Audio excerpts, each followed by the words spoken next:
Hello la famille, bonjour, bonjour. C'est encore moi, Julio Tech Pro, du magasin Emerson Phone à Sibi, pour gentil.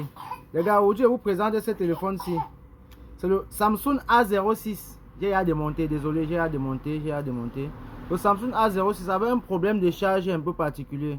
Parce que ici, vous allez constater que il a été fabriqué, ça ne charge pas. Quand vous branchez, ça donne juste l'éclair là, l'éclair que vous voyez souvent quand tu branches un téléphone. Ça te montre l'éclair, mais la charge n'avance pas. Ça va juste montrer l'éclair, je vais vous montrer. Ça va juste montrer l'éclair, mais ça ne doit pas charger en fait.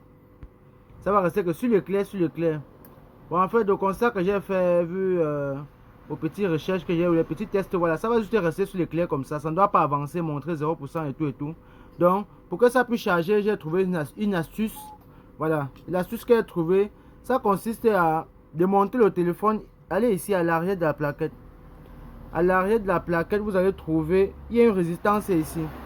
Il y a une petite résistance là, carrée. C'est tellement petite, carrée. C'est juste que, bon, excusez-moi, je suis encore bleu dans les vidéos. Donc, je n'ai pas encore assez de moyens pour pouvoir vraiment sortir étant de manière professionnelle comme d'autres personnes le font. C'est la résistance là qui permet de gérer la charge du téléphone. Donc, quand la résistance là est grillée, quand ça ne passe plus, même l'entrée de charge qui n'est pas défectueuse, tu mets le chargeur, ça ne passe pas. Donc, normalement, pour qu'une batterie charge, il faut que ça reçoive 5 volts. Quand le circuit là qu'ils ont mis est grillé, la batterie reçoit peut-être 1 volt ou bien 2. Donc, ça ne permet pas de charger le téléphone. Ça va seulement permettre de mettre l'éclair que vous voyez là. Et ça ne doit pas avancer. Et pour que ça marche, bon, déjà que cette résistance là, on ne peut pas les changer. Si tu veux changer, il faudra avoir le même téléphone parce que les pièces comme ça, on ne pense pas qu'on vend sur le marché.